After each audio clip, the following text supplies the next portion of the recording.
সাগরে ভ্রমণ এক অনন্য অভিজ্ঞতা হতে পারে যা মানসিক প্রশান্তি ও আনন্দ এনে দেয়। এটি শুধু সৌন্দর্য উপভোগ করার মাধ্যম, এটি আমাদেরকে অ্যাডভেঞ্চারের অনুভূতিও দিয়ে থাকে। তাই আজকে আমি যাব সাগরে মনটাকে ফ্রেশ করার জন্য। কোথাও ঘুরতে গেলে আপনারা অবশ্যই আপনাদের বন্ধুদের সাথে যাবেন। এতে আনন্দ অনেক গুণ বেড়ে যায়। আজকে আমি ঘুরতে এসেছি পেনাং সি বিচে। পেনাং সি বিচ প্রকৃতির এক অনন্য উপহার। You called life is boring, হিয়া হাবিবি, কাম টু ব্লু ওয়াটার।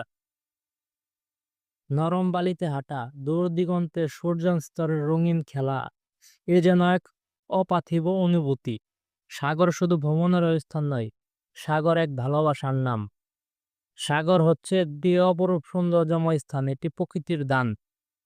সাগরে অনেক সময় অনেকেই ময়লা ফেলেন যা সাগরের সৌন্দর্যকে নষ্ট করেন। আমাদের এটি থেকে বিরত থাকতে হবে, আমাদের সম্পদকে আমাদেরই রক্ষা করতে হবে। সমুদ্রের মধ্যে মাঝে মাঝে আসা প্রয়োজন লাইফটাকে ফ্রেশ করার জন্য।